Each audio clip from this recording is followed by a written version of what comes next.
Hi, I'm Sydney. Welcome back to my Vlog and Squawk, and today we are making peach jam. I've never made peach jam before.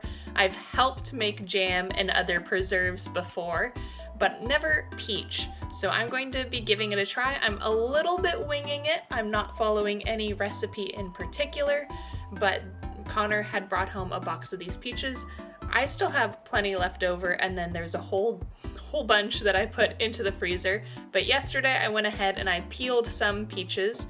That's what I have sitting in the sugar for today. So I just got my Canon kettle all set and some jars at the ready. I'm waiting for it to boil to sterilize those, then we can get on with the show. So I will see you once that has gotten to a boil and we can get on the road with actually making the peach preserves. So my water bath seems like it's getting close to boil, and since I want to sterilize the jars first, I'm going to let it get to a boil, do that for a few minutes. So I think it's about time that I can start the actual jam on the stove. I'm going to start it at a medium temperature to kind of get everything going, but I have nice clean utensils and everything set aside over here. I have a spatula that I'm going to use, and we are going to dump in the peaches. Wish me luck. I nearly forgot where my peaches were, but here they are. It smells super good. They don't look quite as appetizing because they've kind of changed color after sitting in sugar all night. Ooh. I can already tell this is gonna be good. But yeah, now I'm just gonna let this cook. I don't know how many peaches I used because I wasn't paying attention to the number. I just know that it filled my container, and then I used just a good glug of lemon juice and about 2 cups of sugar. So that being said, I don't know how this is gonna fully turn out, so also prepare at your own risk.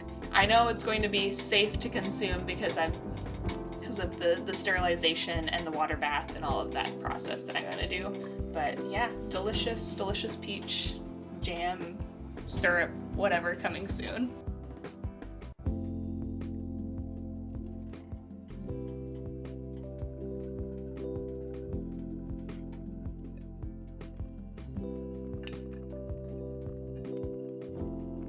So it's been a little while, and I had to swap around the burners, so I now actually have this closer to the thing and then this one over here.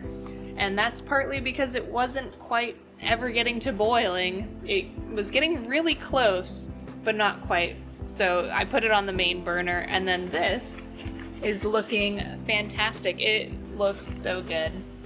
I wasn't even sure if you guys saw the first time, but it's bubbling away nicely. I added a little more sugar just to be safe, because I'm not using a tested recipe necessarily. I'm just kind of vibing it out.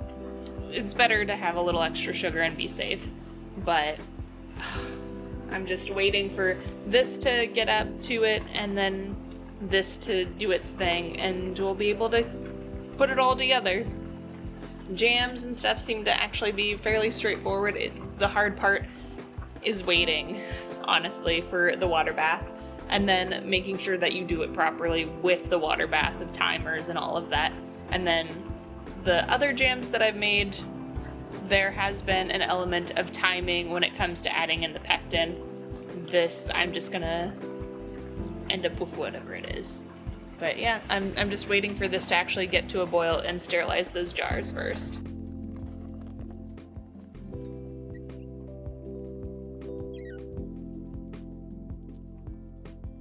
It's been about 15 minutes or so since the last check-in, and these have been boiling away. So soon it'll all be ready to come out, and then I'm still working over on this. It doesn't seem like it'll be set yet to what I want. I've been doing like the plate test where you put some on a cold plate, see how it gels up. So I'm just going to let that continue, and then yeah, I need to let the jars finish their sterilization, then take them out, drain them, let them kind of hang out for a little bit, but not cool off too much because I don't want them cracking when they go back in, and then we can go ahead and fill them. So a lot of breaks in this video, but that's just the nature of canning. I also don't have much going on other than this. I've been editing a video, but that's basically babysit this, check in with you, and yeah, I'll give you the look, the update when these guys are ready to come out of the thing. My only concern is that I don't have too much clearance between the top of this and the microwave, so I might be having to do a little bit of juggling. So that's where we are at for the moment.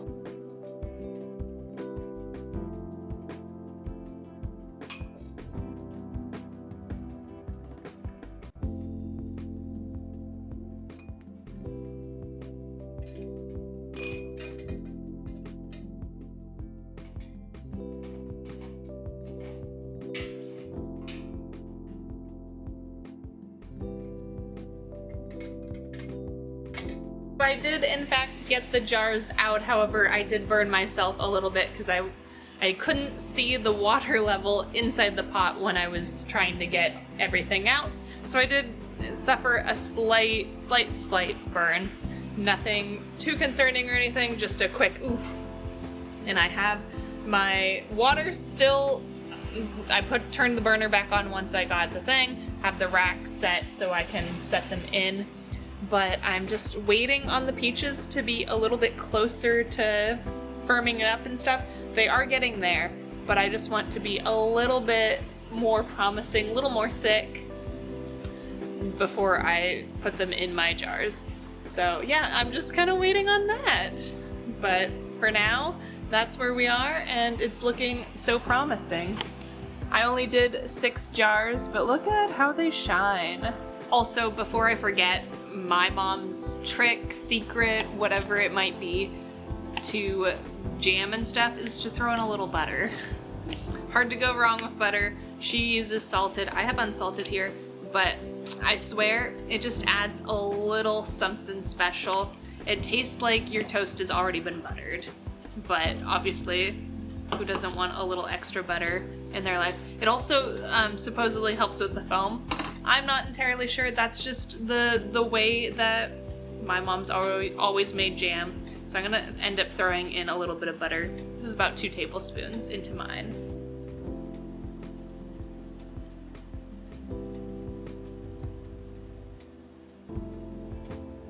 Okay, so it is game time. I need to fill up my jars. I moved them over here onto a towel to make it easier, closer to this pot. So I'm just gonna speed right through that and hopefully not get burned, because everything is hot.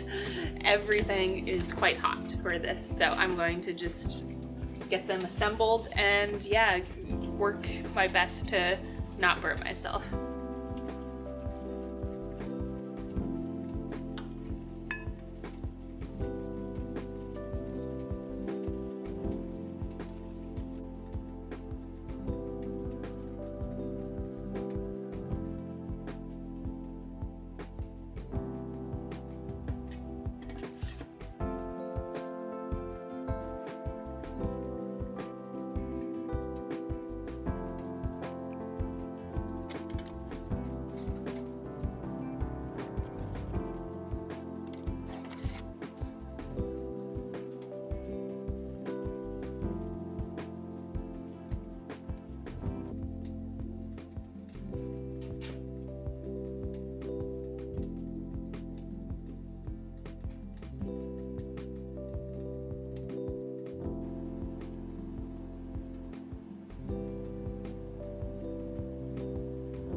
It is the next day because I wanted to let everything just chill and set, and this was my little overabundance for the number of jars that I sterilized. I got 6 jars, and then I probably could have done another 1.5 jars at the size that I was using, but I always love having a little extra pot just straight for the fridge. So here is kind of what it's looking like. It is definitely thicker, especially after sitting in the fridge overnight and stuff, but it is a much looser jam, a little bit more like a compote of sorts, but it is fully sealed in my jars and it is quite delicious. My husband and I had a slice of toast yesterday with it, but yeah, so there you have it. Thank you so much for watching and joining me on my first attempt at making jam entirely on my own, a type of jam I haven't made before. And if you've made it this far, all the way to the end, please comment this phrase if you have a chance and let me know any feedback. But thank you so much for watching. Bye!